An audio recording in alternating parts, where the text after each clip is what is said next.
I need everybody, with that being said, to bring the energy right now. Woo!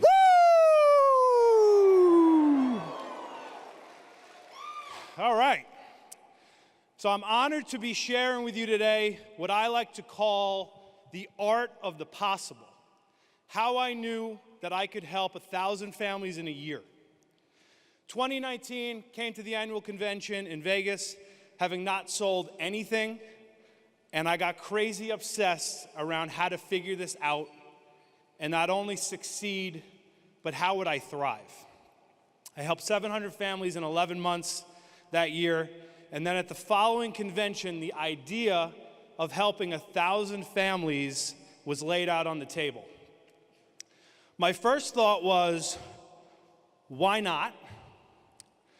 My second thought was, how? What type of sacrifice was it going to take? Sacrifice discipline and an increased skill set was it going to take to achieve that goal?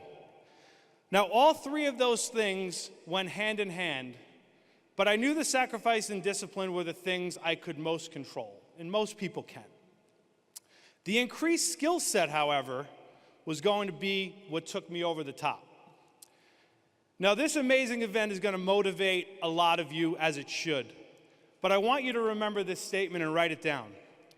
Motivation fades, but learning stays.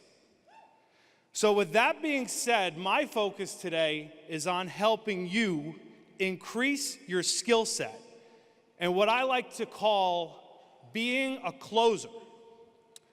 Because you're not going to achieve that type of production without that mentality. So there's this side of the ledger. From the work perspective to achieve this, there was fundamental things that were needed, and I want to be clear, it might not look the same for everybody. Because there are intangibles to everything. $2,500 a week on leads, $10,000 a month, $120,000 a year lead spend for 1,000 families. This year it was 1,500 families because I was able to get better along the way. A pretty good and profitable ROI that anybody'd probably trade for. 2 dial days, Monday and Thursday. And yes, contrary to rumor, I dial all my own leads. 4 run days a week, 30 appointments a week, blood, sweat, tears, failures, doubt, sacrifice, door knocks in between no-shows or reschedules, working my book of business, selling multiple family members in each house. For me, I'm 90% in-home, 10% virtual. For you, again, it's going to look a little different, but the same core ingredients will apply. So that's the stuff that puts the numbers in your favor, that are the non-negotiables and the necessity to get to that type of a number. But here's the X factor, and here's where the real training begins. Here is the learned and crafted skill that takes you to 1,000 families plus a year. Here is where my focus went immediately after I learned how to do those consistent tasks. I learned very early that being a closer meant you had to find your killer instinct and the psychology of this sale. So the first thing I want everybody to think about is your presence with clients, which is dictated by your body language, your eye contact, your listening and communication skills, and this applies in-home or virtual. Your sales process starts from when you pull up to the house or the person gets on the screen on Zoom. I pull right in the driveway. Why?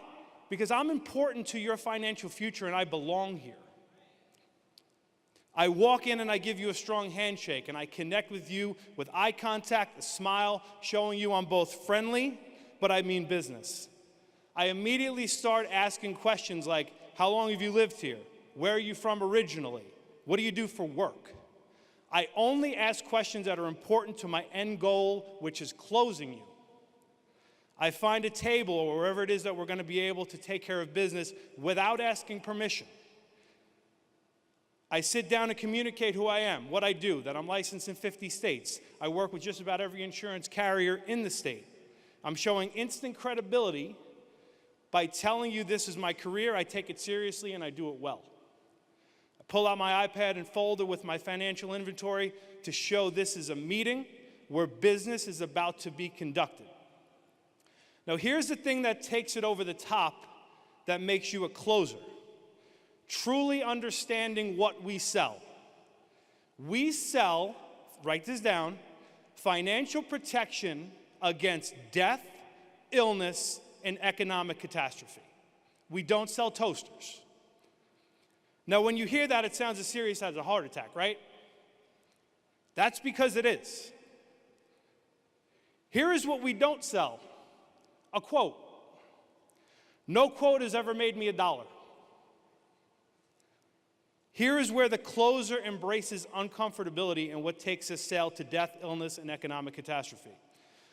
So that being said, my first question to my client is typically along the lines of, I'd assume, like everyone I meet, that you've had death, illness, or financial catastrophe affect you at some point and are looking to protect against it, correct?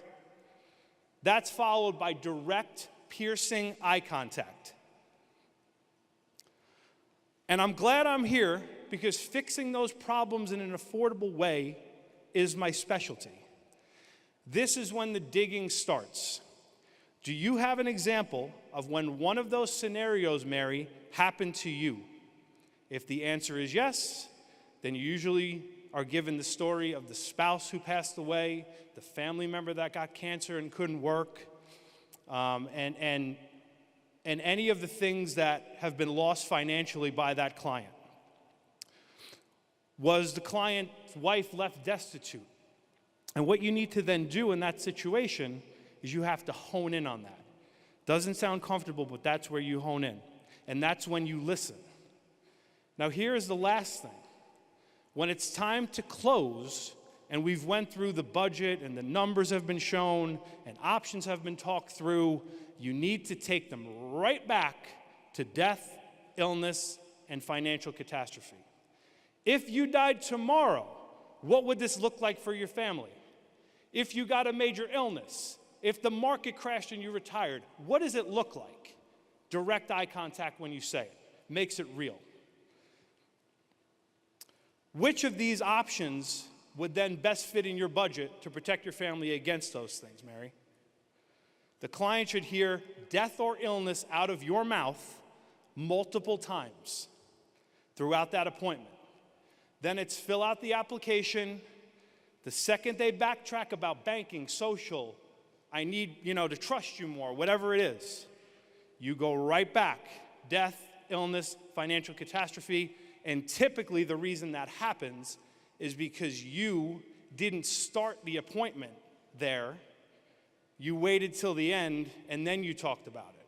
But if you hit them in the face with it 7 times, they say as a closer you should hear no 7 times. Mary, I need your bank account. No, I don't trust giving it to you. Your routing number is 267-084-131, right? You use Chase, Florida? Wow, how did you know that?